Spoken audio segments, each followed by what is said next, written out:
Guys, we've got a 12-team super flex, 1.75 for the tight end, start 10. Scott, are you going JSN and a projected late 25 first or Garrett Wilson? Go ahead, man. Well, this is our first stream since the JSN blow-up game. He is absolutely returned to being a premier dynasty asset after one game. I think this is more about what you can do with Garrett Wilson. That's going to be a theme of a lot of these early shows is what can I do with the side that is not getting the leverage? The 25 firsts are golden. We know that even if it's projected late, if you find a window where someone else doesn't view it as being like the 112, it's going to be a 25 first, which has more liquidity than most assets right now.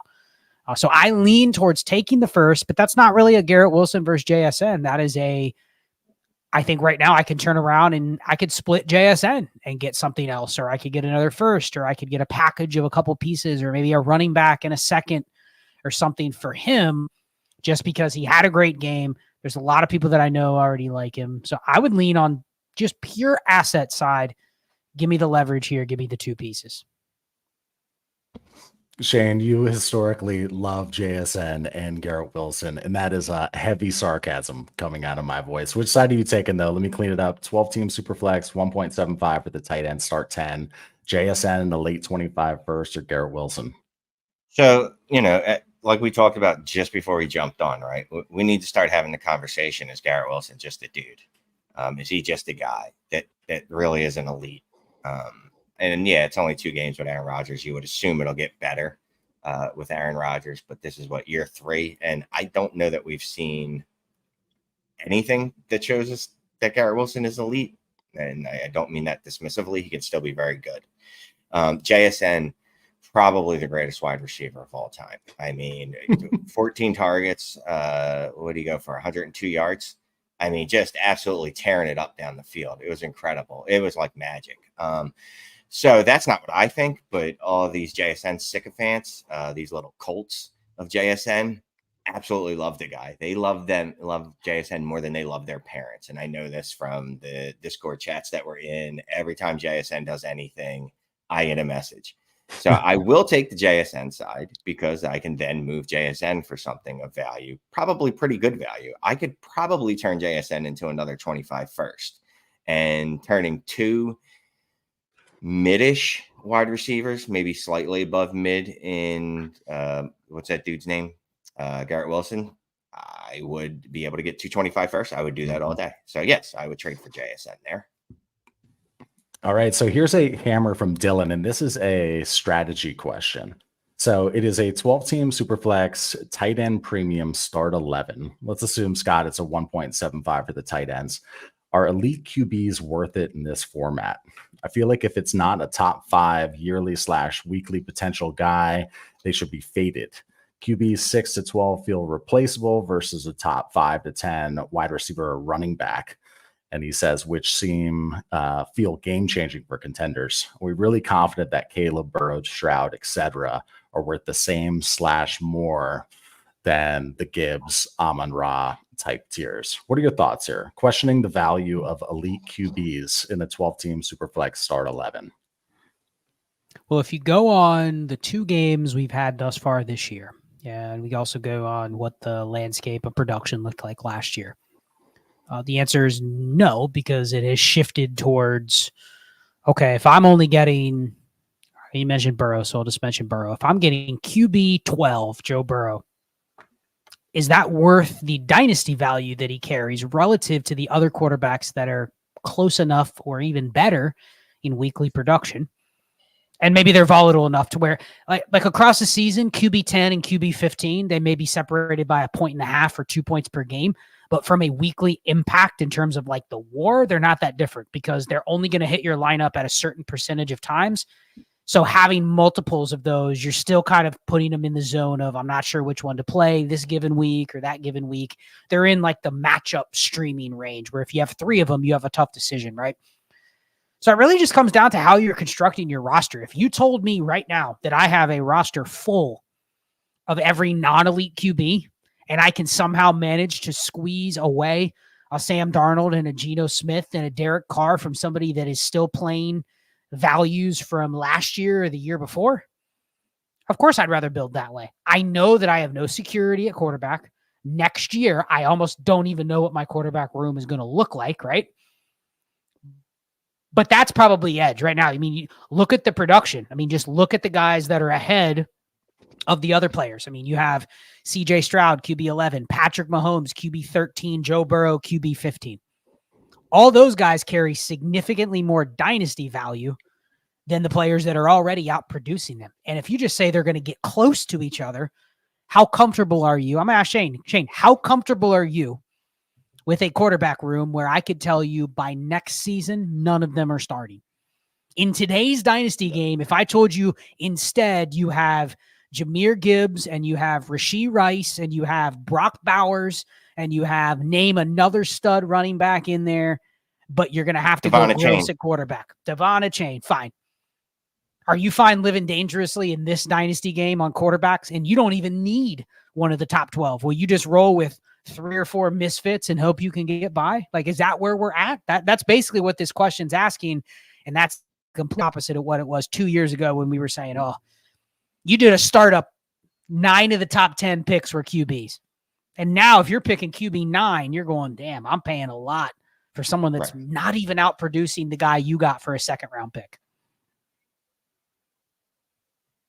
Well, that's the important part, right? Is there was separation. What am I, a computer? Am I roboting? There was just a heavy delay, and I was just making sure you remember it was directed towards you. Go ahead. You're good. No, it definitely wasn't delayed. But like a couple years ago, there was a separation, right? Or at least we felt like there was a separation. How behind am I? Well, I mean, I just keep thinking you're gonna talk more. It's all right. We'll quit while we're. No. I want to give the question justice. Shane, how comfortable are you with a team that does not have a quarterback you are sure has a job past this season? Now, that's a loaded question, too, because if they're good, they probably have a job. But the point is, are you comfortable with, I don't have a top 15 dynasty QB on my roster? Are you fine with that? Are you fine just building gross quarterback rooms like that and living with it? Yeah, if that means I have Gibbs, if that means I have Harrison, if that means I have Brock Bowers, then yes. I'm going to... was he like 5 seconds behind with a robot? Yeah. That was weird. It was like, is it gonna work this time? Let me ask you, Clay, because people want to hear more from Clay. How comfortable are you right now if I told you you have a loaded skill group that you have quarterbacks that are all in this? I have immediately, you cannot sell them for anything close to what you think you should be able to get. How comfortable are you if that is your roster, given you're going to have to turn it over year after year at quarterback? Are you comfortable living there? I personally am not, just because I'm not as active as I'd like to be. If it's, somebody can help out with the overlay here. I'm becoming more likely to do that, though. And we just recorded a Dynasty Trades in 5 show on like the QB2 tiers, like the Derek Carrs, Goff, Cousins, Geno, etc. I'm starting to get more comfortable with it as long as the league market is giving respect for the quarterbacks I'm talking about. Why are you F-bombing with the overlay so much when I'm trying to talk? I'm just trying to find one that I like. I have no idea what I said. To answer your question, Scott, I still struggle. I still like to see the big names. I am not quite there yet in terms of, Sam Darnold's my QB2 or Derek Carr is my QB2, and I'm feeling good. Go ahead, Shane. Right. And that's what I was going to say. I'm obviously a lot more comfortable if I can get to elite quarterbacks, but the problem is the elite tier has shrunk, which makes it even more difficult to get that tier. Like, it's one of, like the question alluded to, it's like one of 6 guys. How do I get one of those 6, 7 guys, maybe 8 guys at the most, well, 7 guys? Shane, let me ask you. It's now been 19 games. Should Pat Mahomes be QB1? It's Pat Mahomes. I'm going to say eventually that ship is going to right itself. Their line's not great right now. I'm going to say eventually that track record is so long. But if we're just looking at statistically, no, he probably should not be the QB1. I mean, It's obviously Josh Allen, right? I don't know that there's any question about that. The debate is after that, is it Jalen Hurts, who has some real life football issues, but still produces, or is it Pat Mahomes? Is it Kyler Murray? Is it who am I thinking of? Not Anthony Richardson, but you know what I mean? Lamar Jackson. Sorry, that's who I was thinking of. Yeah. That's where I think the question comes in. I think it's definitively Josh Allen that is the QB1. Yeah, we were talking about T-Law's leash behind the scenes in the show we were recording. Mahomes has got one of those, but he's also better than T-Law. So he needs to break out the behind the back passes, and then everything's going to be all right. Yeah. So we got 5 hammers from T-Dubs. Thank you very much, man. Appreciate that. buymeacoffee.com/tradesen5. They are less timely than super chats, which we have on tonight as well on the YouTube machine. So buy me a coffee, though. You can get your questions answered on the live stream. You see the link behind me, or below me, rather. T-Dubs, thank you very much. This is a 12-team Superflex PPR 1.5 for the tight ends. It's a start 2 tight end and the start 11 total. So Herbert, Lawrence, Carr, McCarthy at quarterback, Javonte, Swift, Charbonnet at running back, Chase, Puka, Devontae, Flowers, BTJ, Addison, and then at tight end, just list Taysom. 225 firsts, including his own, 25 second and all futures. The league activity is high. Shane, this is a start 2 tight end, struggling for what to do next. Sold Ken Walker and Christian Watson for Puka post-injury, and Knicks for JJ and a 25 second in the preseason. So JJ McCarthy. Who do I keep, sell, any moves to make? So we got 5 hammers from T-Dubs. It's a 12-team Superflex, start 2 tight end, start 11 total. Shane, what are you doing with this team? High activity league, so that's good. Yeah, I mean, we were just talking about, it must be Trevor Lawrence night. It always kind of works out this weird way where we put someone in the crosshairs and they just keep coming up. But can I trade Trevor Lawrence for, we just talked about, can I trade him for a second tier quarterback, which he is one of, but he's got a better name. So can I trade Trevor Lawrence for a second tier quarterback and a pick? I assume his team's weirdly built, right? Because your second best wide receiver is Puka, but he's not playing. But I think this is a good enough team that you can still compete this year. There's no reason to just sell out completely. But I would love to move Lawrence for, like I said, a QB2 and a first if possible. I'd add a second to it if I need to make it happen. I don't think you could pull that off with Herbert, but if I could do the same thing with him, I would do the exact same thing with him. And then I would be going to battle with Carr and let's just pretend Baker Mayfield, Geno Smith, something like that. I also wouldn't be opposed to moving McCarthy for after I move those two. If I wasn't comfortable with my quarterback room and I didn't get the quarterback I needed back, I wouldn't be opposed to moving McCarthy for, you already have Carr, but like a Carr-like quarterback and a plus. Yeah, this is a tough team. Scott, what do you think here? It's a 12 by 11.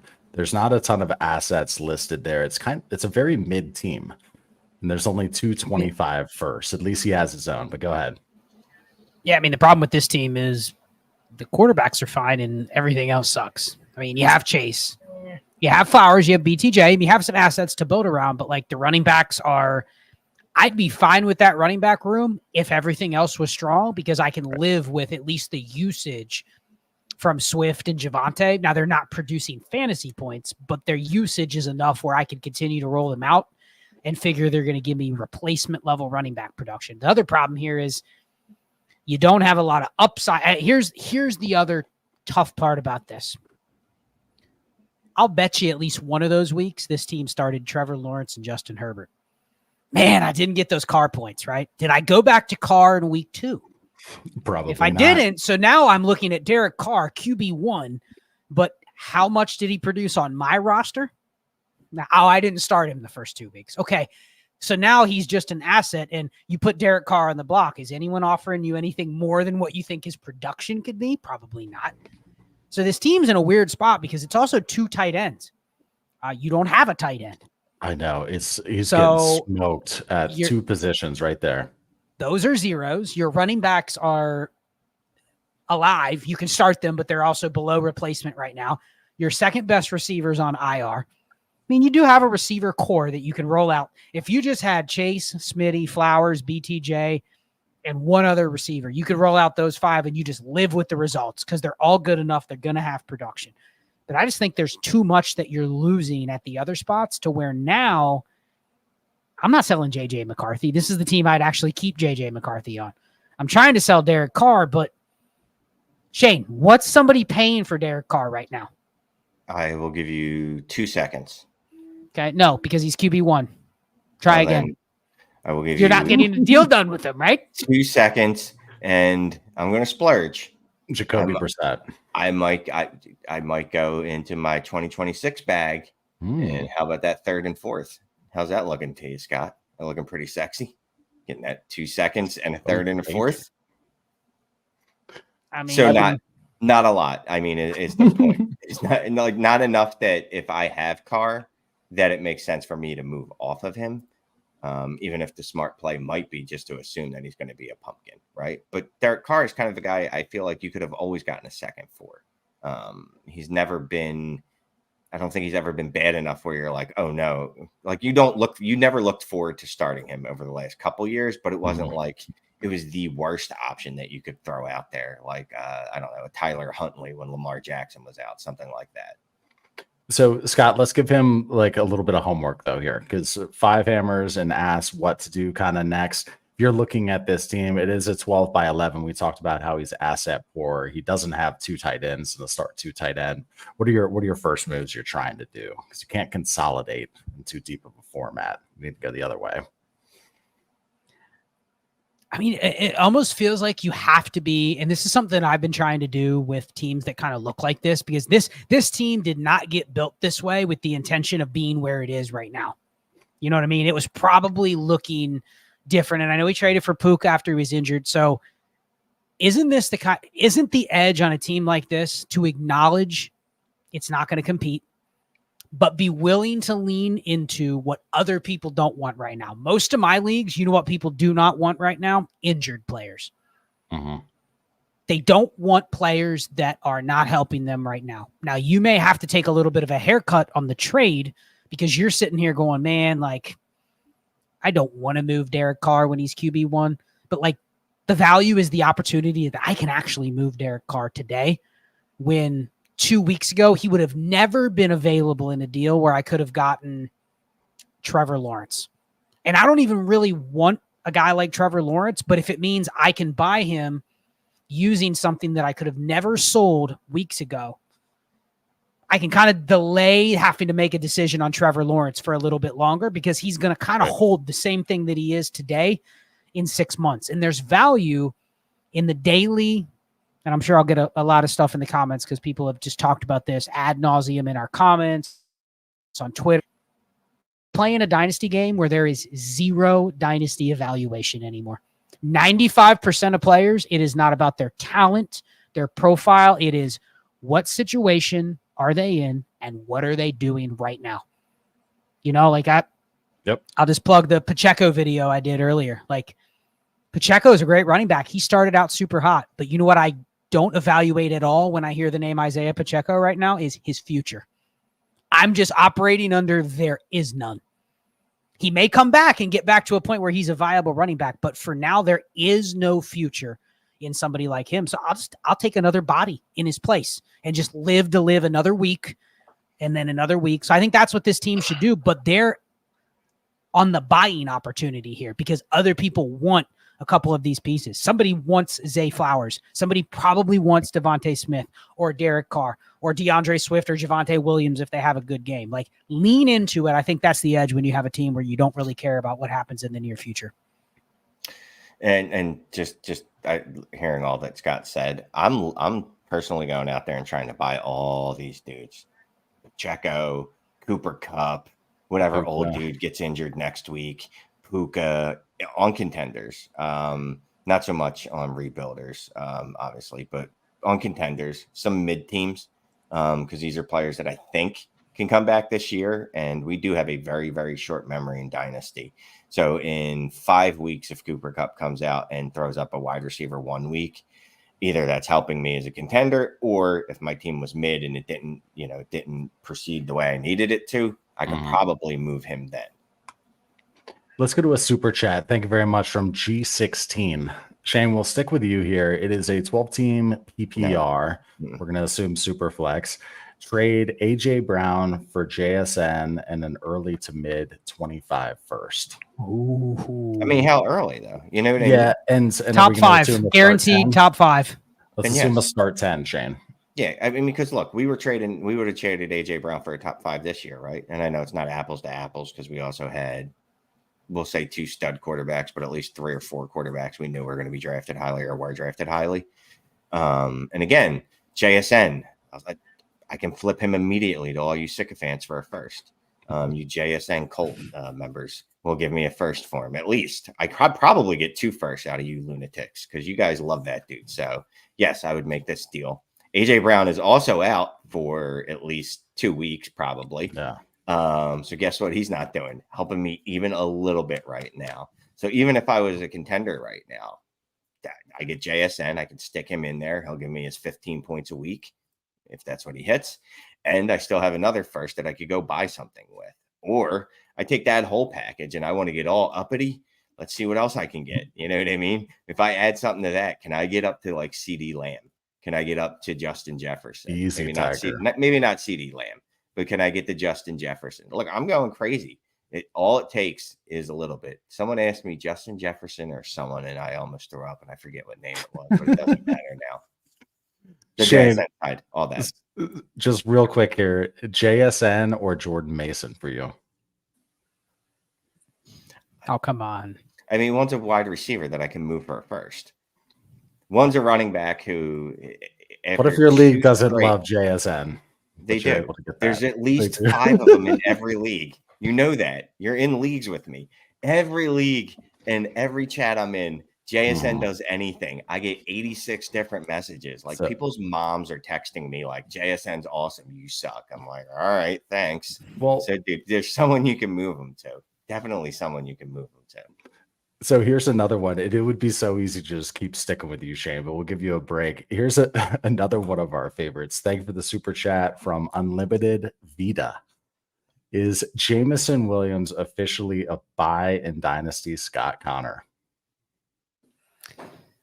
I mean, the game theorist in me says no because everyone else is now interested in buying him. So I'm paying like the brand new shiny toy price. You know what I mean? Like I'm paying for the new model car when the one that's a year or 2 old, I can probably get the same thing out of them. So for me, I'm just going to be transparent. My dynasty scope has changed a lot over the last couple of weeks. Just not necessarily the NFL game, but just watching how others are behaving. And we've never been at a point in this game, and I've been playing Dynasty since 2013. We've never been at a point where the reaction drives what people are doing more so than right now. I've never seen it like this. To the point where, and I'm sure you guys are feeling it too, you have no choice but to really kind of play this way if you want to be involved in your league. Otherwise, you're gonna miss out on trades. You can't be the person that goes, you know what? I'm going to sit back and play the long game at every turn because you're just going to miss out on activity there. Now, you may not burn yourself with some bad deals, but for every bad deal that someone else in your league is making, guess what? Somebody else that's active is getting a good deal. Right. So it's like you're just ending up kind of stuck in the middle. You're playing on a different island. So it's like, okay, JSN. I mean, if you're a believer in the Trinity tool, like JSN's is still way up there, meaning like what he's doing is probably more sustainable than some of the other players. But you know why I'd buy JSN, Shane? What else can I do with him? Mm-hmm. And you know what else I can do with him? As much as his last game or last couple games has done for the manager that wants him. And that's it. And that's all I'm looking at most players as is, what can I do with this piece? Like, so I'll be truthful. Well, I'll be truthful. When the week ends, I go to a couple of my teams and I literally go down the line and I go, okay, which players do I have on the roster are trending upwards this week? Which ones, when I see their name, can I go, I can probably get something done with this player? And then there's other names where I go, man, I kind of like DeAndre Swift still, but he ain't done shit. So he's more valuable immediately to me than to ever even bother trying to send him in a trade because nobody's going to want him this week. Next week they might if he has a good game, but that is 90% of the players. So what do you do when it's just a day? It's truly a day trading game. And I know I went on a diatribe there, but that's what it feels like through 2 weeks. Maybe it gets better. I don't know. What do you think, Shane? Well, the question was, is JMO officially a buy in Dynasty? Shane's nodding his head. Are you giving a 26 first for JMO right now, Shane? No, that's too easy. Are you giving a premier asset? Are you giving Chris Olave in a second for JMO? No. Garrett Wilson for JMO? No.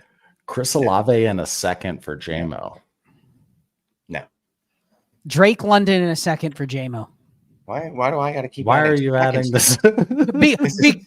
Because this is absurdities. If he's a buy, the manager that has him that is playing the daily game, he's blown past those three that I just asked already. He's ahead of those guys. No, look, I'm not. For me. I'm not paying that. Look how fast Rashee Rice passed 15 receivers in Dynasty after 2 games. He's now a top 10 receiver. And you can't argue with it. But And people are still Nico operating under it's the same thing, right? right there. Nico, Rashee Rice. Yeah, those guys are top 10. I mean, Puka Nacua, who? Like, that's a guy that's going to be outside the top 20 here very soon. And that's just the nature of he's not going to be available for the next 6 weeks. It's a beautiful thing, man. Buying all. I'm just thinking of all the sexy Puka Nacua I'm going to be able to buy back. Here's the thing. JMO's price isn't going this way. If you had 10 JMO shares stashed, go try to sell him for this price. You can't.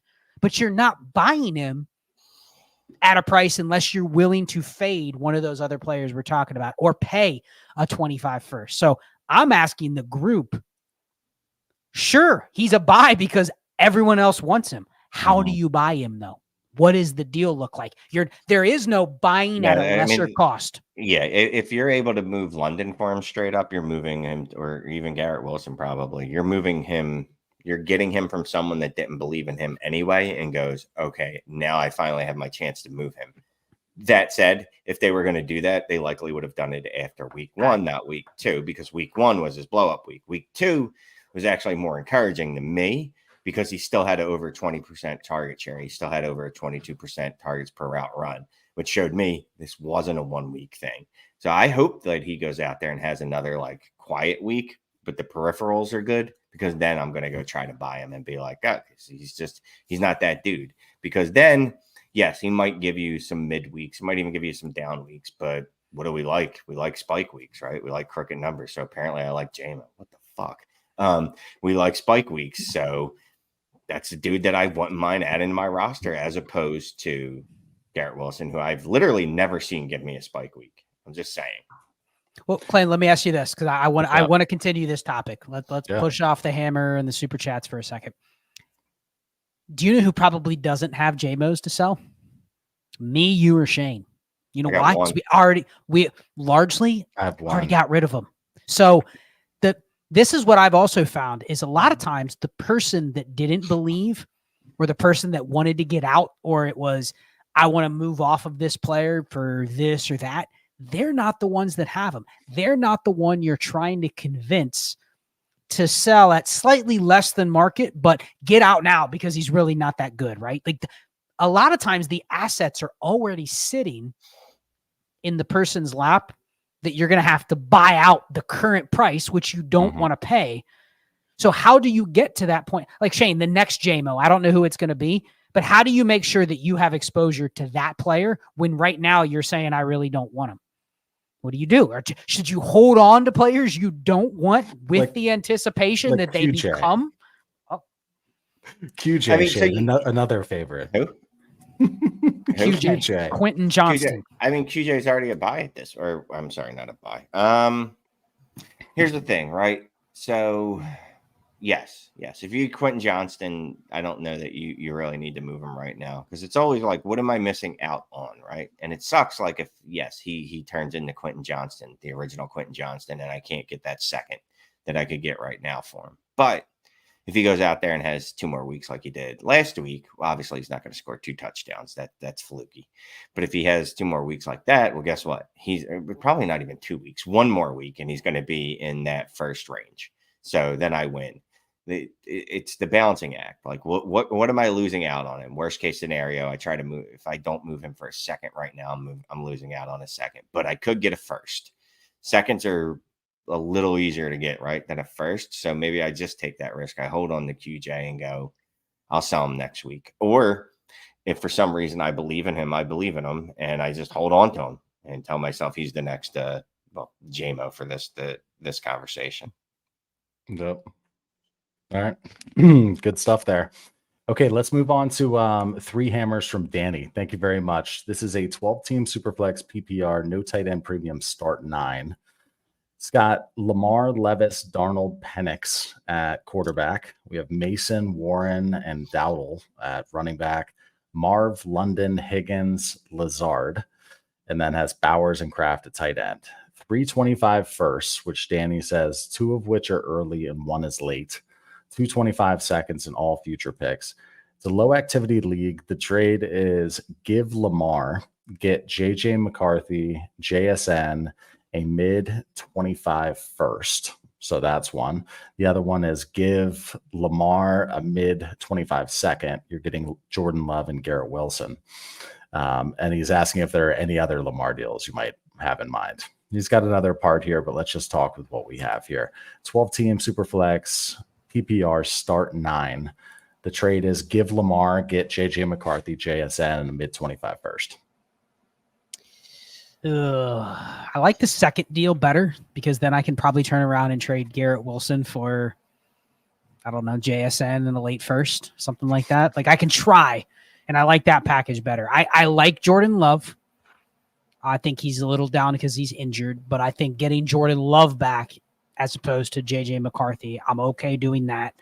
It depends on what I can do with Garrett Wilson. If I can turn around and sell Garrett Wilson for a first and plus, then I'm fine taking that side because I get Jordan Love a first plus, and I'm giving back Lamar in a second. The first deal, I don't know. Like the first deal probably depends on your construction. Do I have another Lamar? Do I have, Josh Allen, Jalen Hurts, Kyler Murray? Like this team, it feels like Lamar's the anchor here, and this is just you're chasing what's currently happened. You're going to the range you said you were uncomfortable going here, Clay. I'm trading the cornerstone quarterback here. And I'm just getting stuff, right? I'm getting JSN. I'm getting a first. I'm getting multiple pieces. But now I'm patchworking it together at quarterback. And you have start 9. Yeah. I mean, I don't know. Shane, what do you think? I kind of prefer the second deal, but that's more because I feel better getting Love back versus just taking the package of 3 for Lamar. But maybe I'm wrong on that. Yeah, it was JSN first. McCarthy. And McCarthy doesn't help. So him and Penix are probably later on plays. So, I mean, it pushes your team in a certain direction, too. If I'm doing it, I do like Love, JSN in the mid first. And then again, let's go sell JSN for a first to literally anyone in the comments. You're mixing trades, but. No. Okay. Give Lamar, get JJ McCarthy, JSN in a first. Right. So that's completely a different trade. Or give Lamar a mid 25 second. Get Jordan Love. I would prefer the Jordan Love and Garrett Wilson. For sure. But yeah. I got to be honest with you. Like if he's out of it or not out of it, but he's just kind of punting this year, I'd make either deal. I'd be okay with either deal. I don't love the JJ McCarthy one. I much prefer Jordan Love because I think Jordan Love is infinitely closer than Lamar Jackson than McCarthy is ever going to be. The only thing I would say is in a start 9, a team that has Lamar, Brock Bowers, Jordan Mason for a while, like this team is not like at the very bottom. You know what I mean? If you're going to move Lamar, there's other moves to make here versus just hold with what you have. But I could also, and it is a start 9 too. Like in a start 9, if you have 3 players that are at the top of their position, the other 6 can just be. Yeah, you're in the mix. I started them, and I hope they had a spike week. Like the other 6 do not have to be studs. So this team is kind of in the middle. I think moving Lamar is pushing you completely into the future. My only concern in a start 9 is it's really tough for me to punt all the quarterbacks and just bank on next year. I'm going to have Like Shane, are Darnold and Levis going to be survivable through next year? Levis is getting benched next week, bro. Get out of here, Okay. Blue Jeans. It was a fun run. Do you trust Darnold if he's outside of Minnesota, or does that feel like one where he could get a deal and then San Francisco, okay? Well, what if he goes to, I don't know, Carolina, somewhere else? Carolina.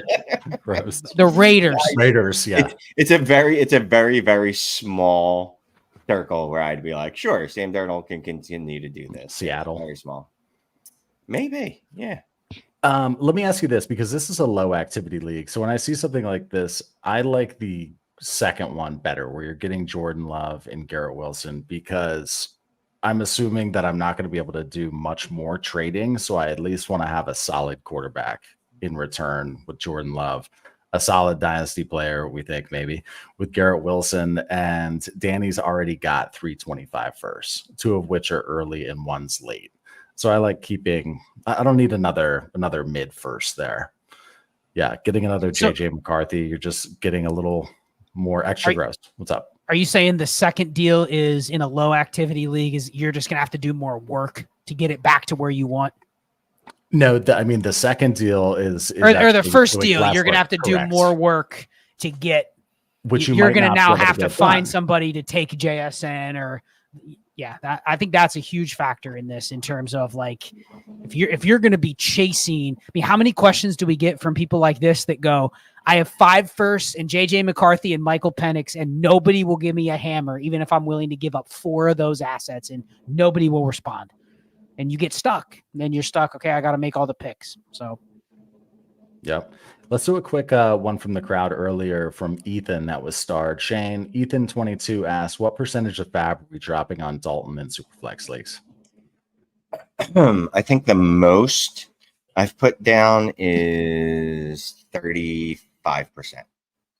Might be a little higher than that, but right around there. I'm willing to go balls to the wall, even if I don't need a quarterback, because I know someone does. And either I want to play keep away or make them give me something of value for something that I'm just paying fab for. So, like a third? No, I don't. I have a new religion. I'm not taking just thirds for players. You need to give me something else with that. Like 1/3 is not enough. That is inconsequential, and I will reject that fourth wins. I don't think those words go together. Did you say fourth wins? I said fourth wins. Those do not go together. So at least 30, 35%, if not more, man. That might not actually be aggressive enough. I don't know. I would probably go up to maybe a little bit more, depending on if I need them. Now, I would say the last time Andy Dalton started consistently was in 2022 for the Saints, and he was quarterback. It was down there. It was 12.4 points per game, which right now would put him right in the range with Shane's favorite QB, Trevor Lawrence. So now you could tell me I could get a short-term Trevor Lawrence if he puts up the same production he did 2 years ago. But, well, I mean, there's a world where Carolina is also just really bad. And so 37-year-old Andy Dalton still can't even put up 12 points per game. And all of a sudden you have QB just 24, 25 on your hands. Drew Musician here. I just want to point out Dalton is 16 points a game. Woof. What is Trevor Lawrence giving you? And one of them, I'm going to 16 points per game right now would give you CJ Stroud's average and 2 points ahead of Pat Mahomes. Now that's through 2 games. I'm just trying to paint a realistic picture that Andy Dalton is probably QB 20 to 25. Right. And depending on who my other quarterbacks are, if I can get a free, are you winning with that QB room? Now, here's what I would do. If I have a QB like, let's just say I had Bryce Young and I was unfortunately relying on him, or if I had a QB like Baker or Geno Smith or one of those guys, and I actually got an opportunity to move them, it's not about bidding on Dalton. It's moving somebody else and going, I'll just bet that Andy Dalton can replicate what I'm already getting out of what I was getting from Tua Tagovailoa. So you replace Tua with Andy Dalton, and obviously that's not a long-term fix, but if you can take another piece and move it, bid on him, all of a sudden you're going, okay, I can put Dalton in the same spot, and I did it for 55% of my fab instead of paying a second for a QB that's, you could buy Deshaun Watson for a second. But like that's not guaranteed to outscore Andy Dalton. Mm-mm. And one costs fab and one actually costs an asset. So I think that's how you have to play it. You have to make a corresponding move. What I'm not doing is just bidding all my fab on Dalton when I already have 4 quarterbacks and 3 of them are ones I can't move. What am I going to do with them? Yeah. No, good stuff there. Okay, let's move on to a quick start one here. Super chat from Penrose. Thank you very much. Let's rank these guys. Nico. Let's rank these. So Shane, Olave, Wilson, Nico, who you got? In order. Nico. Go ahead. Nico, Olave, Wilson. Scott? Ugh. I mean, it's Nico 1. Yeah, then it's Olave, and then it's Wilson. Okay, move on. The answer, it's been answered. I'm still barely Wilson, Olave. Nico, Wilson, Olave, barely on the end there. Believe it or not, Wilson still blows Olave away in Trinity. So it's all about the production. The concerns I have with the Jets is they run at the 3rd slowest pace. Their neutral pass rate is extremely low. It's probably not going to get better with Aaron Rodgers coming off his injury and at his age. So you just look at the 2 offenses and you're going like, okay, which one are you willing to bet on right now? The Saints or the Jets? And it's crazily, it's the Saints over the Jets. But I don't think it's that. I don't think it's that far apart. I think if you can switch Olave and Wilson, either one, that's fine. Let's move on to this one from Alex. Thank you for the super chat. This is a best ball PPR. So 14 team Superflex start 11 PPR. It's 2.0 for the tight ends. Scott, let's start with you since it's best ball. Stroud, Daniel Jones, Minshew at quarterback, Connor, Henry, Kyron, Swift, Pacheco at running back, CD, Puka, Diggs, Cooks, Thielen, and Dortch at wide receiver, Kelsey and Higbee at tight end. No 24 or 25 picks. Moves. All right, you got no picks to work with here. It is a best ball 14-teamer, start 11 with a tight end premium. What are you doing here, Scott? We don't know how many roster spots. I mean, there's not a lot of flexibility. I don't know why we're still rostering Tyler Higbee. We have Puka and Pacheco, which are effectively probably gone. They're not gone for the season, but they're not going to help you in a best ball. They're zeros. Yeah, this is a rough best ball team. I mean, okay,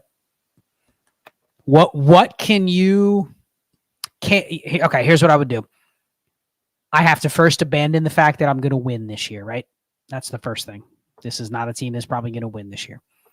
Second, I have to be willing to lean into the fact that I'm willing to trade guys that are available to others at a price that I'm going to feel like I need to get more. But the important thing is to get the deal done. Shane, do you like James Conner right now? Yes. He's good until he's not, right? So don't go, oh man, I really need to get more than an injured Pacheco for James Conner. Okay, ask for Pacheco in a third. Now, I know you have Pacheco, but the point is, I've sent out some Pacheco deals, and you know the responses I've gotten from 0-2 teams? Oh, dude, you should have to add to Pacheco to get that David Montgomery. You know what I mean? It's like, well, but your team's out of it, and you have Derrick Henry. But you won't sell him to me for a fairish deal because you have the player that's playing and I don't, and you think you can kind of bend me over the barrel. So all I'm going to do is... Yeah, because we think, well, eventually someone's going to come around. This mysterious someone's going to come and go, well, you know what? Here you go. Here's a 25 first for your Derrick Henry, sir. Thank you. And sometimes they will in lineup leagues. Sometimes that will happen, right? Beauty of non-trade deadlines is people are like, you know what? I want to win a title. I could care less. Derrick Henry's gotten 20 points 3 weeks in a row.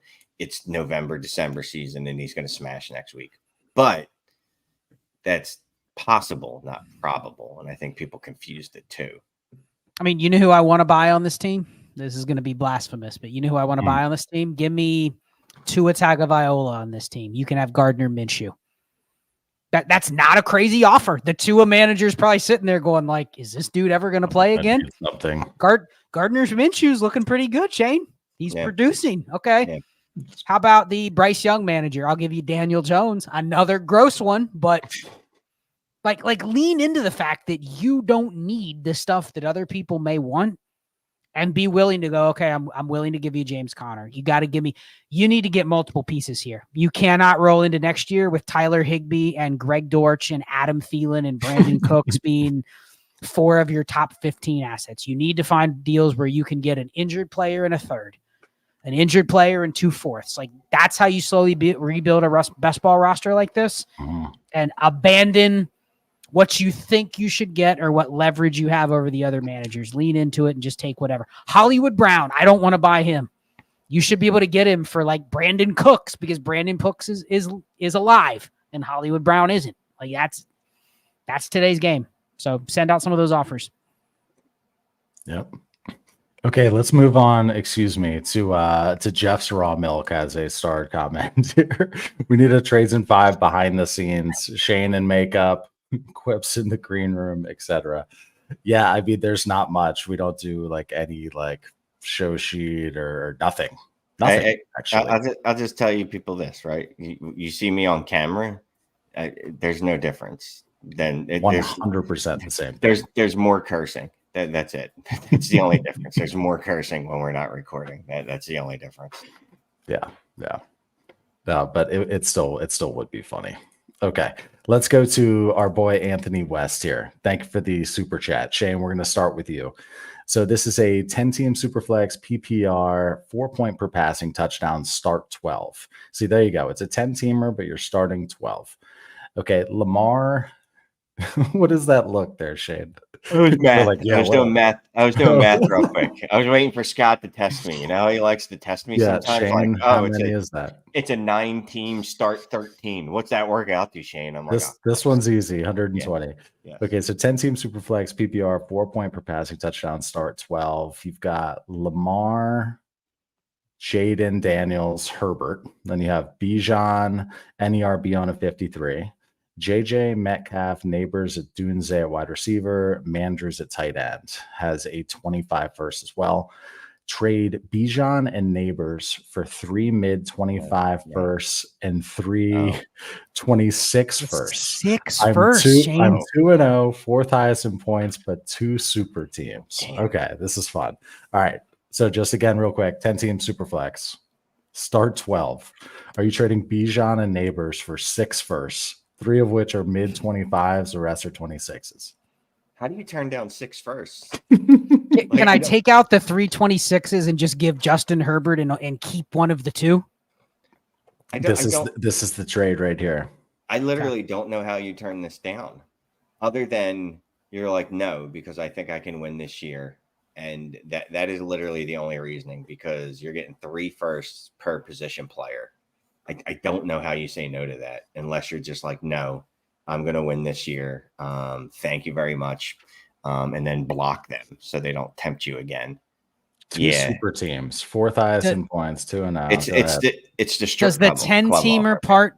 Does the 10-teamer part change it? Just because you're going to be more apt to want to try to turn all those firsts into Bijan and Malik Neighbors. I mean, that's the other problem, is someone like me, right? But even look at it this way. If I look at, I'm just like, whatever, I'm going to make 325 picks, and then I have 326 picks to play with. So can I use Shane? You would give 326 first for Malik Neighbors right now? I'd give you 2. Definitely give you 2. Look, Anthony, I hate to be all wishy-washy, man, but you gotta look in the mirror. You gotta follow your heart here. Do you want to compete this year? And do you want to have Malik? Because I don't know how many leagues you're in, right? For me, I have Malik Neighbors in like 25% of my leagues. I could afford to shed him in 1 league. You know, I wouldn't love it, but I'd be like, that's all right. I got him in 7 other leagues. You've got 3 leagues, and this is the only league you have him in, and this is the only league you have Bijan in.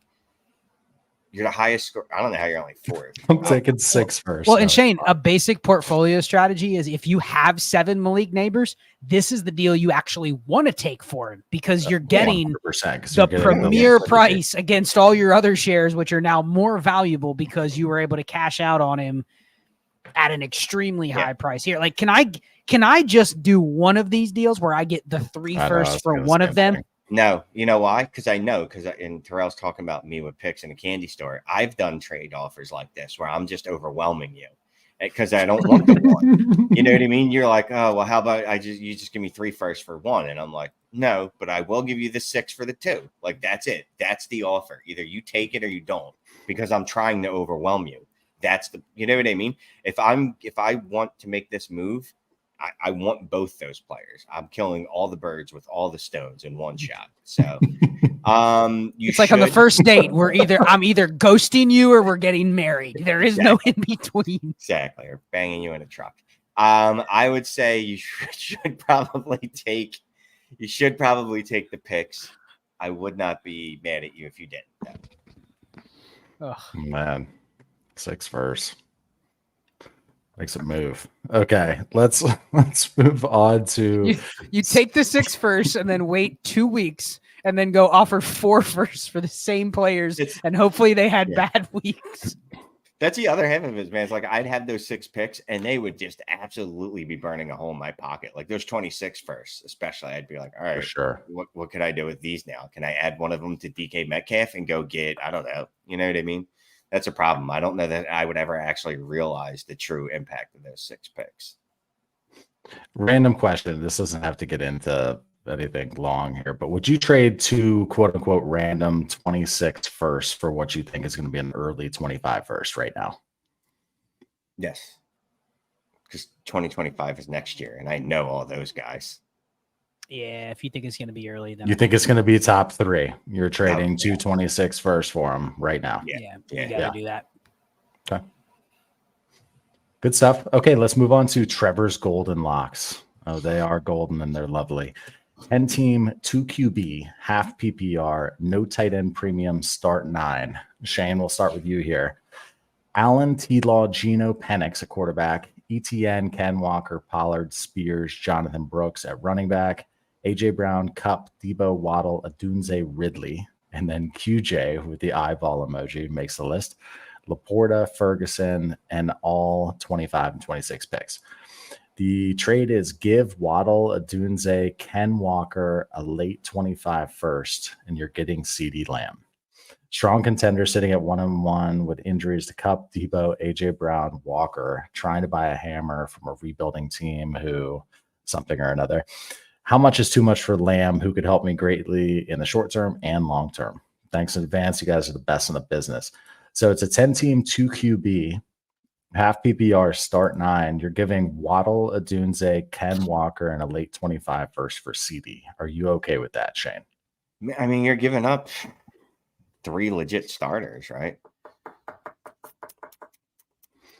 Adunze and a 10-team, start 9. Like but he's got starting dynasty value at least. Yeah. He probably shouldn't be starting for you right now, but that is a lot for Lamb, man. I got to get something back with Lamb, and I don't know what it is, but I got to get something to make me feel better. No, I don't think I'm. Yes, I'm doing. I don't know. 10 by 9. Yeah, give me CeeDee 2 Lamb. QB. Yep, give me CeeDee Lamb. Give me him. Waddle. Did you do this consolidation, Scott? I'm curious what his record is, because if you do this deal, I mean, you're getting CeeDee Lamb, but you're also still without Cooper Kupp, Debo Samuel, AJ Brown. Here. Sorry to cut you off. It is strong contender sitting at 1-1. Okay, so 1-1. I mean, you're getting AJ Brown back in 2 weeks. You're getting Debo, and who knows. What I like about this deal is you're getting credit for Kenneth Walker, who's injured, and he's a running back, and you're getting credit for the late 25 first, which maybe they view it as maybe a little more valuable than if your team really starts to take off and smash, then all of a sudden it's the 109 or the 110, right? So I think 2 of your pieces you're fine moving. It comes down to the Adunze and Waddle. What's the market for guys like that? The alternative would be, can I re-roll guys like Waddle and Adunze and get more 25 picks and still try to win with what I have, and maybe try to get CeeDee Lamb a little cheaper if we go a little bit closer to the season where I have 25 picks instead of injured players. I think when in shallow leagues like this, he's got a lot of assets. I mean, he's got 15 players. I don't see the difference between Travis Etienne, Tony Pollard, Ken Walker. I don't need all 3, but I don't have to be like specific on which one I would trade away. You know what I mean? Jalen Waddle, Calvin Ridley, Debo Samuel. I mean, as long as they're playing, like those guys are all kind of in the same like range in a league like this. So I think it's more becoming more flexible. If you can turn around and then move, I don't know, can you move another piece for a first? Can you move Jonathan Brooks for a 25 first and just stash that instead of holding Jonathan Brooks? Sure. Then I feel more good about the CD Lamb deal because I liquidated some other spots and gave me more flexibility. Sounds good. Okay, let's go to a super chat from Log. Thank you very much. Appreciate it. So 12-team Superflex, start 10. We'll stick with you here, Scott. May Herbert at quarterback, Chase Brown at running back, Polk, JMO, Yoshivas at wide receiver. Agassi. And It's then pronounced Agassi. Agassi. Agassi? Mhm. Yeah. I'll just say Yoshi. Yoshi, Bowers, Komet, 4 firsts in 25 and 4 in 26. Easily going to have the 101 locked up. Move JMO and a 26 first for Rome. Any other moves? I want to compete next year. It's a no for me. Yeah, that's a no. That's 26 first for no. For Rome. And that's not even a player evaluation. That's just not the type of process deal I want to be making right now. If you're already committed to the 25 first being the 101, like why are you in a rush to do that deal? You know what I would do? Move JMO. If you want to move JMO, that's fine. But I'm not consolidating using another first right now with where your team is. They're just you don't have the pressure to make that move today. That is and maybe I'll get flamed in the comments for this, but that is I know Roma Dunze is so much better than what I'm trading away. And it's absolutely going to realize what I think it's going to be, that I'm arrogant enough to give a first on top of it to make the bet a year before I would even consider to need the bet to be right. Just not the kind of deal I'm trying to do right now. Trade JMO for something else. See if you can add another piece to JMO instead of adding the first. I'd rather keep the first. Yeah, thoughts here, Shane, that you're not making that trade either, but it's a 12-team Superflex, start 10. It's got 101 locked up, wants to compete next year. Instead of that trade, what are you doing with this team? You got 8 firsts. I have 8 first. We were just talking about Malik Neighbors. 6, yeah. Can I give Malik Neighbors a 26 first and something? Excuse me. Can I give JMO and a 26 first plus something else for Malik Neighbors? Can I do that? We just talked about giving up 3 firsts for Malik Neighbors. I don't know if I would do all that, but can I give a JMO and a 25 first for Malik Neighbors and a 26 second and another 26 second? That's probably what I do if I want to compete next year. Because Malik Neighbors is an absolute god right now. Can they have Jalen Polk too, Shane? No, that's a bridge too far. Yes, they can have Jalen Polk. They can have Javon Baker. They can have Ricky Purcell, Lad McConkey. That's all the white wide receivers I can think of, those two. Yeah, every wide receiver that's not Malik Neighbors, Marvin Harrison, or Brian Thomas Jr. Yeah. Am I missing anyone in the class so far? No. I was only kind of paying attention. I don't even pay attention to most of this. So it works out well. Ryan Smart, thank you for the super chat. And these have been turned off because we're going to have to stop streaming at some point today. Haven't addressed the 336 eyeballs in the crowd. Thanks so much for joining. Hit the like if you'd be so kind. Easiest way to help out this channel. Oh, and check out Redraft in 5. Redraft in 5 at Redraft in 5 on the YouTube machine. Theo and Coop are killing it over there. We're having a lot of fun trying to get that channel up off the ground, and we'll make more noise next year. But it's going to be an awesome show. Hopefully, it'll be the same quality. Get Dynasty Trades in 5 at Redraft in 5. So check that out. Okay, Ryan, thank you for your super chat. If you have 2 similar players such as Cousins and Darnold, do you play matchups or stick with one to capture the war? Thanks, guys. War usually starts with Scott. Go ahead. Well, I mean, it starts with, if you think their war is similar and you're saying that you think they're similar, which one can you move?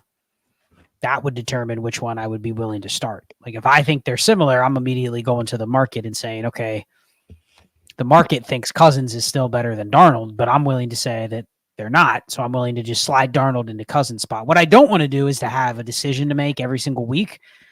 And the way I construct my teams, I'm not going to value the QB3s higher than the rest of the market. Meaning I'm constantly, you guys have played with me enough. You see my benches, every bench.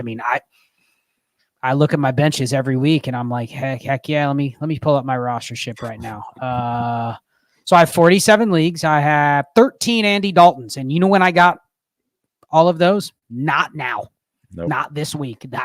I've been holding them for 2+ years for this exact moment. And it could have been how many other quarterbacks not named Andy Dalton that got this opportunity. But when you see that happen, you're kind of like, all right, now I have a couple Andy Daltons, some Skylar Thompsons, some other guys that I know there's opportunity that's going to come down the road. Why do I have Darnold and Cousins? If somebody is willing to give me a second and a third for Sam Darnold or something, like he's gone. Kirk Cousins, same thing. He's gone. Yeah. Like trade one of them, take what you can get, and just kind of lean into the strategy where you have a bunch of extra quarterbacks laying around and you'll luck into getting a couple the way these guys are going down. Shane, we'll start with you on this one. EVDiz17, thanks so much for the super chat. $20, appreciate it. 10-team Superflex PPR 1.75 for the tight end, start 11. If you're competing, are you buying Kelsey, or is that malarkey, hogwash, tomfoolery type behavior? And then Shaheed plus a third or Kelsey. Cheers. What do you think, Shane? 10-team Superflex, start 11, 1.75 tight end premium. I don't want to pay anything of real value for Kelsey. I don't think it's blasphemous. Yeah, that's how you say that. Yeah, I don't.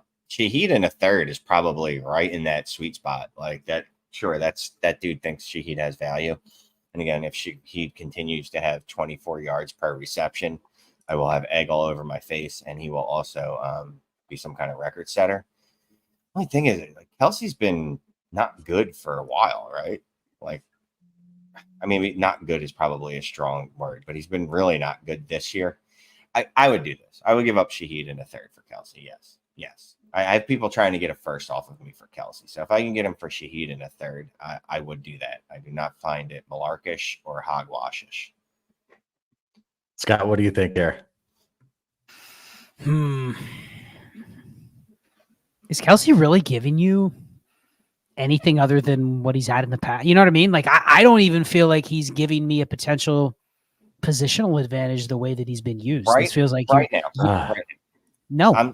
You're relying on the track record, right? So you are. This 100%. is one of those. This is one of those where you're not being a prisoner of the moment. You're not going, well, Shaheed is clearly going to score a 50-yard touchdown every week. He's done it 2 weeks in a row. It's going to happen every week. That's just what's going to happen. And Kelsey is going to continue to be a trash can the rest of the year. I maybe I'm short-sighted or being too myopic, but I just can't foresee that happening. I believe Kelsey's going to improve and start giving you some weeks at least that are better than that what you've gotten so far. Yeah, Yep. This feels like the one where it's like you're probably, if you're this desperate to get a tight end, you're probably shopping Shaheed around, and this is what the one offer you've gotten that actually entices you. Yeah. And then you're like, I don't want to pull the trigger because it doesn't feel good. But realize that if Kelsey was, let's just say he started off smashing this year, you're not getting this deal, right? Like, it's not available if he had smashed and he was the same old Right. Kelsey that was on pace to be tight end one. So there is a level of, there's some conviction on both players here, right? You're leaning against what has happened through 2 weeks and really making a bet on Kelsey, and you're probably fading Shaheed to continue what he's doing. But current market says you shouldn't have to even pay this. Yep. Okay. Let's keep on moving here. Thank you for that super chat, EVDiz. Let's go to let's move to this. There was something funny in here. Good to see Clay and Shane putting on a good face after their absolute bloodbath of a matchup and no flex. Yeah, we were playing against each other in one of our leagues, and I lost. What is it? It's taking forever to load, but I lost by like 0.18 or something. No. There was no. Oh yeah. It was point. The point was in front because it was literally all Devontae Smith had to do was like inch forward on any of his receptions, and you would have won. Yeah, that game was Brutal. Yeah, but you're welcome. You're welcome. I suck just enough for you. Okay, let's go to Log has got another one here. Thank you very much. 12-team Superflex, start 12. It's start 2 tight end, and there's a 0.1 point per carry. So every rush attempt, you get 0.1. Scott, we'll start with you. It looks like we have Caleb Williams and Jordan Love, Spears, Warren, Brooks, and Bucky Irving at running back, DJ Moore, Neighbors, Pop, JSN, AD Mitchell, BTJ, and then Pitts, Michael Mayer at tight end. Asks best direction for this team. First year out of the startup, no QB3, so I'm 0-2. 12-team Superflex, start 12, start 2 tight end. What do you think here, Scott? Well, I mean, it's pretty clear why this team is 0-2. I mean, they've had Jordan Love for a game where he wasn't that great. They've had Caleb Williams for 2 games where he's been awful. They had a nice, hey, I can throw those running backs in and hope for some efficiency and some spike weeks. And they have 15 total points through 2 games between Warren and Spears. Probably didn't start Bucky Irving, even though he was the best of the running backs you've had. You probably didn't start him the first couple weeks. So, I mean, you can see why the team is 0-2. But the direction is kind of already chosen with this roster, right? Caleb should get better. Jordan Love should come back. If you want to sell JSN, fine. If you want to sell DJ Moore, fine. But I mean, Neighbors, JSN, BTJ, Pitts, the quarterbacks, this is a team that wasn't ready to win unless you had rose-colored glasses. So I'm just sticking with it. If anything pops up, Bucky Irving gets a shot because Rachaad White gets injured again or misses a game, I'm fine selling him. I'm fine selling Warren or Spears if they have a pop game or if there's an injury. You can even move Pitts if you wanted. The point is you have players you can move, but this isn't a team where I'm sitting here disappointed that I'm 0-2 because it's very clear why this team is 0-2, but it's not a roster that's built for this year anyway, so just keep leaning into it. Thoughts here, Shane? Quick thoughts. 12-team Superflex, start 12, start 2 tight end. What are you doing with this team? Yeah. DJM, Neighbors, Pop. I'm selling Addison. I'm selling Addison for a first. I'm sorry, JSN for a first. I got him confused with Addison. Yeah, I'm just selling. You notice the theme here. That's my advice for anyone that has JSN. Sell JSN. Just sell them right now. I mean, we need a quarterback, but what are we going to pay for that? You know what I mean? Then you don't want to because you have Caleb Williams and Jordan Love. So you built what you think is a good quarterback room. So I don't want to spend any money on that just to compete this year.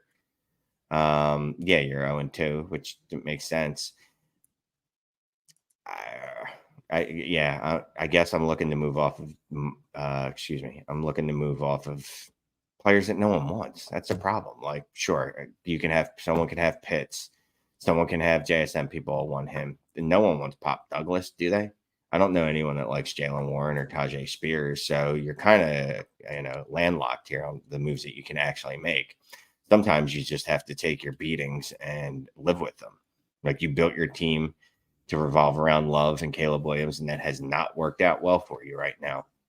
Do you want to throw more money at that problem? What are you going to do? Are you going to trade Love and something for a QB? You could, I don't know when he's going to be back, but you definitely could do that. So I'd probably, for now, just sit tight. If things turn around, awesome. But let's give it another week or 2 and see what it looks like. Scott, we got a $20 super chat from Irish Jedi 423. Thank you very much. This is a 12-team Superflex PPR, no tight end premium, start 11. Hurts, Dak, Daniels at quarterback. You have Josh Jacobs, Henry, Singletary, Aaron Jones, Benson, Lloyd at running back. Jettas, Puka, Marv, Nico, Evans, Olave, and then McBride at tight end. 225 first, 25 second, and 26 first. What should I do with Puka here? And then other moves? What do you think? 12-team Superflex, start 11. I mean, it's a very good roster. You have enough to win without Puka right now, what we see on the screen. Even though in a start 11, you have plenty of assets. You have an excess of veteran running backs, so you could move one of those, combine them with Puka, and see if you could get a better receiver.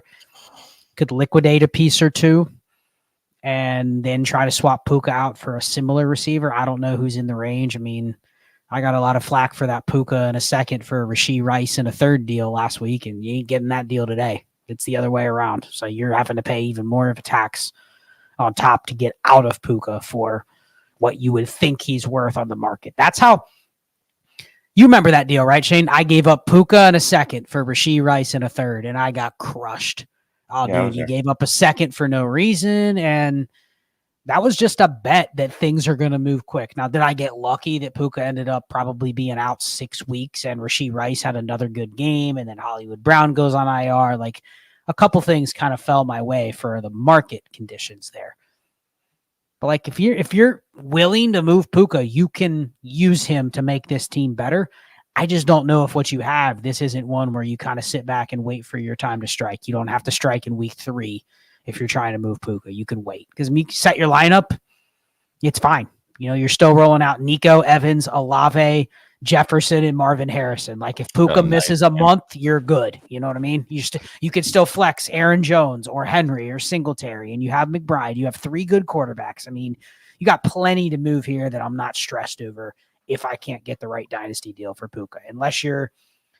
Are you worried that Puka comes back and it's such a bad spot for him, Shane, that you have to wait even longer? Would that lead you to moving him more aggressively now, or no, you're good with him?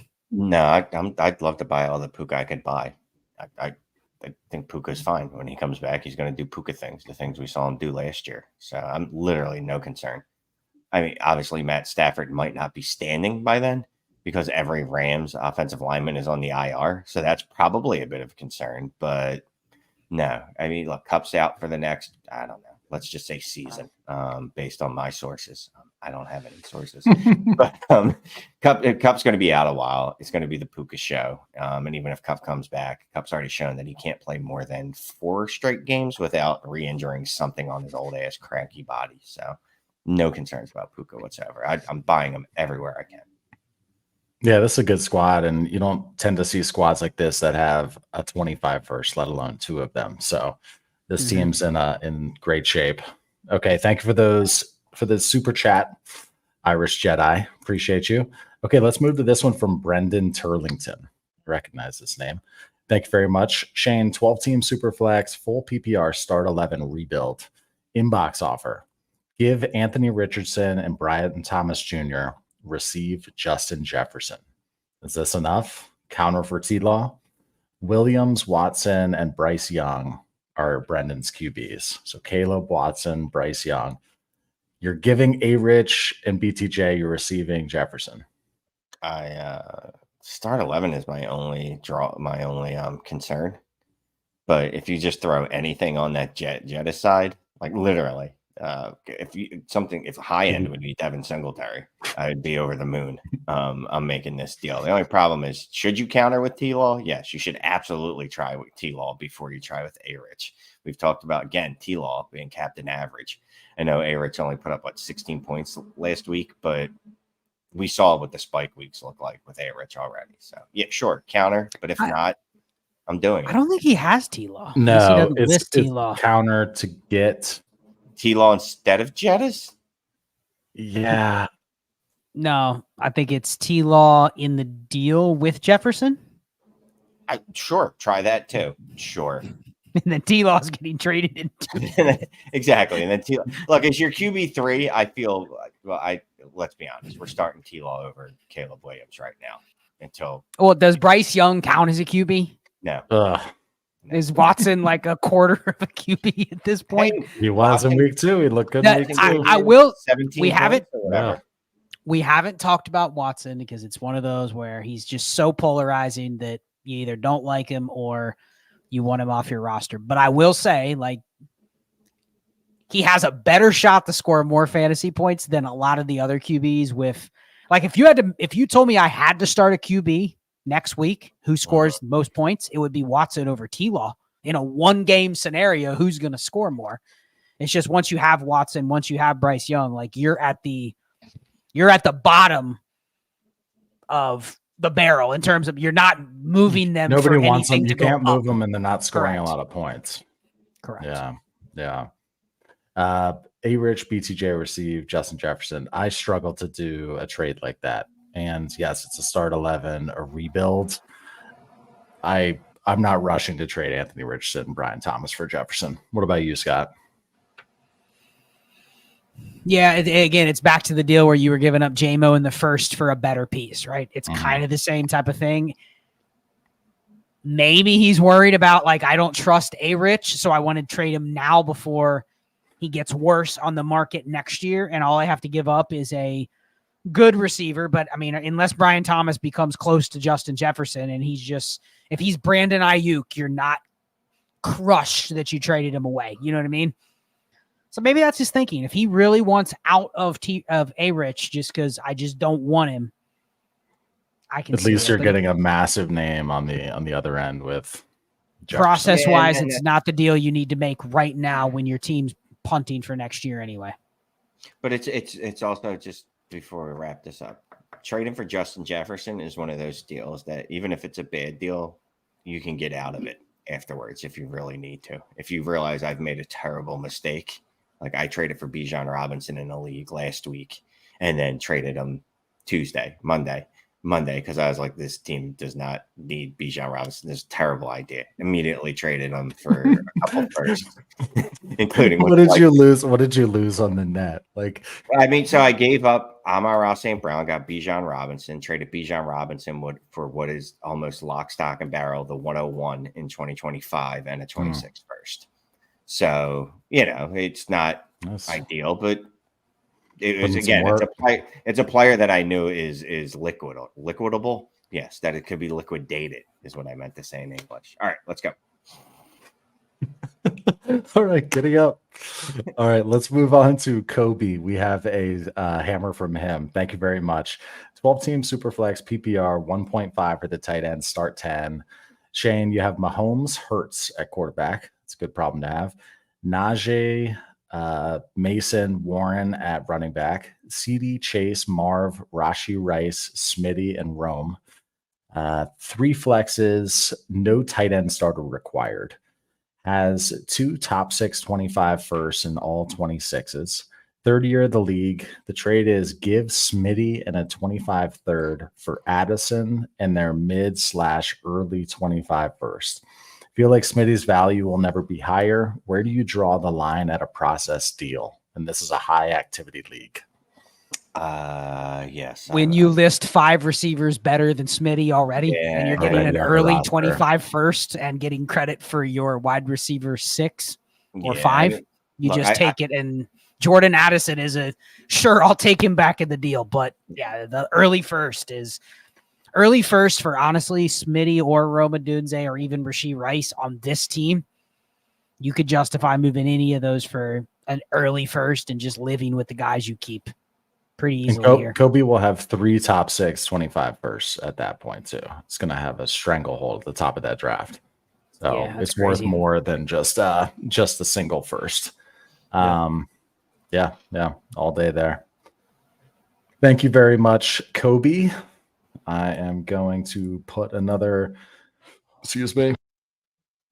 As I burp, put another one on the screen here from Rom Pratt. Thank you for the super chat. Scott, 12-team Superflex PPR. We've got Caleb, Drake May, Daniel Jones, Minshew, Brissett at quarterback. Brees, Gibbs, Jonathan Brooks, Jalen Wright at running back. Amon-Ra, A.J. Brown, Neighbors, Marv, Ayuk, Diojon. And then Fant at tight end. Looks like a contender. Trade for Cousins and Connor. Or I'm sorry. Cousins and Connor for a 26 first and 25 second. What do you think? At first, I thought trade Cousins and Connor for a 26 first and 25 second, and I'm like, yes, but why are we adding Kirk Cousins to a team that already has 5 quarterbacks? Like that, and then James Conner. I mean, I get it, but you have Brees Hall, Jahmyr Gibbs. Why am I adding James Conner? Like, is it like an especially super flex? No, but the point is, this is where it's a 2 for 2, right? Now, I'm not trading any first for Kirk Cousins or James Conner. Both are probably worth a second. So you're overpaying when the 2 for 2 swap. But it's more than just a 2 for 2. You're giving up flexibility for guys that you're going, they're destinations on my roster. Like once I have James Conner, I have James Conner. Yep. Now here's the move. If you can make this deal, you know what? I'm okay doing this deal. If I can turn around and then move Brees Hall. Can I get Jamar Chase and a 26 first for Brees Hall? Then I replace the deal that I just swapped the 26 first out. Like if I can get another leverage deal for one of my other pieces, I'm fine moving James Conner in. But I'm not just adding Conner and Cousins to this roster because it doesn't make it better. We don't know how many starters, do we? He didn't list it, but I'm assuming 9 or 10. 9 or 10. Now, if it's a start 13, then it's a slightly better move, but I just wanted to point out the logistics of not giving up 2 picks for 2 players, especially when you have this roster already. Just it's redundant. There's no point. Yep, good stuff. Alrighty, let's keep on moving here. We've got, it looks like we've knocked out the super chats and we just have 2 more hammers and we will be almost on time here. 320 eyeballs in here still. Okay, we have 1 hammer from NizzyTube. Thank you very much. Shane, this one's for you. 12 team, 1 QB, PPR, no tight end premium, start 10. A-Rich, Love at quarterback. CMC, Stevenson, Bucky, Vidal at running back. AJ Brown, Puka, London, Ayuk, Pickens, Addison, Downs, and McMillan. And then McBride and Goddard at tight end. 225 firsts, 225 seconds. And then you have a 26 first and a couple 26 seconds. Got offered Achane for CMC and George Pickens. Weak at running back, but I think I can do better. Mid-activity league. Okay. So are you trading CMC and George Pickens for Achane on this team? 12 team, 1 QB, start 10. I'm just curious at 1 QB, who the hell are even it's 1 QB? Who the hell are you starting at quarterback? Oh, A-Rich. A-Rich and Love. Sorry, Yeah. sorry. I just had a momentary stroke there. A-Rich, yes. Again, I'm going to use Scott. One of those dudes is playing. Well, I guess 2 of them are. A chain is playing. CMC is not. George Pickens is an ancillary afterthought to me. It's probably not. Man, you got a lot of bad luck here. I'm just looking at AJ Brown. Yeah, I know the injuries. Love. It's got Addison down. That's the only problem. Like if I move Pickens off of this team, obviously CMC is not starting. I got 10 people I need to start. Do I have 10 people I can start right now? You know, you can start that Geo Dart. We have a Geo Dart. Oh yeah, Goddard. Yeah. Oh, Geo Dart. So, I mean, could hold Geo Dart. You're swapping a chain for Pickens, basically, right? And I like that upgrade. So then you have London Ayuk, a chain. Josh Downs isn't even playing. Jalen McMillan is McBride, Geo Dirt, Stevenson. Geo Dirt. It's not Geo Dart. Shane just calls him Geo Dirt.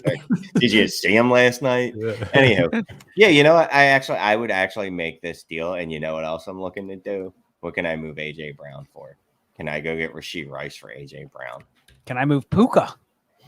Yes. I mean, look, if you're going to do it, you got to do it. You can't half-ass it. Let me take all these crippled, injured players. I cleaned that up a little bit. Crippled and injured players. And oh man, can I sell all the injured players for a chain's a really good pivot. So yes, I would make this deal. Yeah. Okay, let's go to one from Saxon, a hammer from Saxon. Thank you very much. Got this in before the show ended.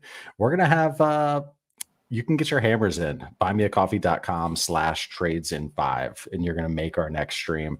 Just make sure they're not too time sensitive because we're not going to answer them right away necessarily, but buymeacoffee.com/trades-in-5. Yeah, donate a coffee, donate a hammer, and we'll get you on a stream. Saxon, thank you for your hammer. This is a 10-team Superflex PPR tight end premium start 11. Pat Mahomes, Caleb, Tua at quarterback. Bijan, K9, Mason at running back. Marv, Chase, Rice, JSN, Rome, and then McBride at tight ends. Inbox offer for you, Scott. Send Rice. You're getting Jaden Reed, Rashid Shaheed, and a projected late 25 second. Any moves to make with this team?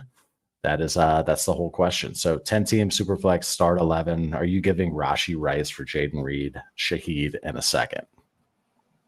Short answer, no. 10 times 11 is 110. It's the equivalent of like a start 9. So I don't want to take the package versus the one player. Plus I have Mahomes. I mean, having Mahomes plus Rice in a start 9, that is the range where you're like, okay, I'm actually valuing that a little bit more than if it was a start 11 or a start 12. So I'm just there's a lot of stuff on the one side here, but it just doesn't make sense to do this deal. So I'm passing unless I can get something back. Unless I can turn another piece instead of the second. Can I get a 2-for-1? I'd sell Rice if he gave me a 25 first. Yeah. What about Jaden Reed and a late 25 first or Rashi Rice?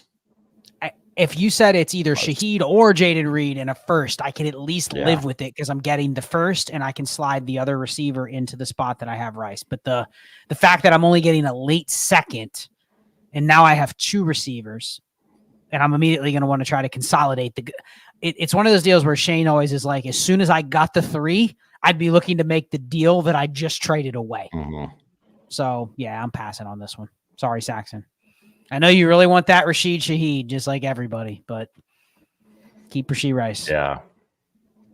Yeah. It's just not the format for it.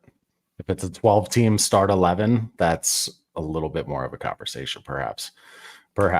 Okay, that was our last hammer. We don't have any other super chats in the hopper. That is it for this evening. 307 eyeballs still made it through to the end. We appreciate you. Already hit that like. You already subscribed for redraft in 5 as well with Theo and Coop. But yeah, that's it for me, guys. Would you like to say bye to our beautiful people in the crowd? Thank you Shane? for watching. Appreciate it, everyone. Go JSN. Yeah. Hey, I'll just leave everybody with this. We play in a different Dynasty game than we ever have. And it means that our takes and our approach and our process, and it's always evolving like that. If we were just saying the same stuff we were saying a year ago or 2 years ago, or even 6 months ago, then we're not keeping up with the game where everybody else is playing it right now. Like immediate gratification for a lot of people. So I'm not saying that is the right way to play. These things go in cycles. There are going to be a lot of poor deals made in Dynasty where people are chasing James Conner because I saw a deal today in a 14-teamer. Now, this is an extreme. But somebody just flat out said, I'm probably leaving the league after this year. And I traded Caleb Williams in a kind of a 4-2 14-teamer. They traded Caleb Williams, who's averaging 7.2 points per game. They traded him for Alvin Kamara straight up. You know, and just flat out said, I'm going for the title. Wow. You know, I'm probably leaving the league. And Yeah. now, is Alvin Kamara going to score more than Caleb Williams? Probably. For now.